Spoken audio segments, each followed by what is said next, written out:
ആര്യ രാജേന്ദ്രൻ എത്തിയിട്ടുണ്ട്. നമുക്ക് ആര്യ രാജേന്ദ്രനിലേക്ക് പോകാം.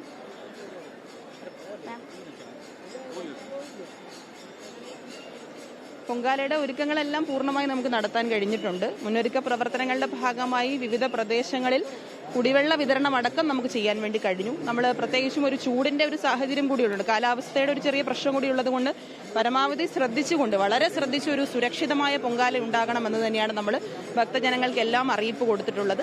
നഗരസഭയെ സംബന്ധിച്ചിടത്തോളം നഗരസഭയുടെ ശുചീകരണ പ്രവർത്തനങ്ങൾ എല്ലാ ഡിപ്പാർട്ട്മെന്റിന്റെയും വർക്ക് അവസാനിക്കുമ്പോഴാണ് നമ്മളെ സംബന്ധിച്ച് നമ്മുടെ ഏറ്റവും പ്രധാനപ്പെട്ട ഒരു പ്രവൃത്തി ആരംഭിക്കുന്നത് തന്നെ. അതിൽ ഭക്തജനങ്ങൾ പരമാവധി സഹകരിക്കുന്നുണ്ട്. അവർ പ്ലാസ്റ്റിക് ഉപയോഗം കുറച്ചുകൊണ്ട് തന്നെ സ്റ്റീൽ പാത്രവും ഗ്ലാസും ഉപയോഗിച്ച് അതിന്റെ ഒരു നിയന്ത്രണത്തിൽ അവർ തന്നെ വന്നിട്ടുണ്ട് എന്നത് പ്രധാനപ്പെട്ട ഒരു കാര്യം തന്നെയാണ്. മാലിന്യത്തിന്റെ അളവ് കഴിഞ്ഞ വർഷത്തേക്കാൾ കുറയ്ക്കാൻ നമുക്ക് സാധിക്കുമെന്ന് തന്നെയാണ് നഗരസഭ പ്രതീക്ഷിക്കുന്നത്. അതിനുവേണ്ടിയുള്ള ക്യാമ്പയിൻ നമ്മൾ നഗരസഭയുടെ ആരോഗ്യ വിഭാഗം എന്നുള്ള നിലയിൽ തന്നെ നമ്മൾ നടത്തുന്നു. അപ്പോൾ വളരെ മികച്ച രീതിയിൽ തന്നെ നമുക്ക് നമ്മുടെ പ്രവർത്തനങ്ങൾ ഏറ്റെടുക്കാൻ കഴിഞ്ഞു. അതിൽ ബഹുമാന്യനായ മുഖ്യമന്ത്രിയുടെ നേതൃത്വത്തിൽ തന്നെ അതിന്റെ അവലോകന യോഗം, വിവിധ ഡിപ്പാർട്ട്മെന്റുകളുടെ അവലോകന യോഗം ചേർന്നിരുന്നു. എല്ലാ ഡിപ്പാർട്ട്മെന്റുകളും ചെയ്യേണ്ട കാര്യങ്ങൾ കൃത്യമായി വിലയിരുത്തിയിരുന്നു.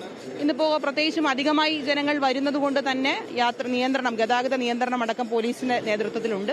പൊങ്കാല സുരക്ഷിതമായി ഇടുന്നതിന് വേണ്ടിയുള്ള എല്ലാ ക്രമീകരണങ്ങളും നഗരസഭയും അതുപോലെ ഗവൺമെന്റും ജില്ലാ ഭരണകൂടവും ഏറ്റെടുത്തിട്ടുണ്ട്.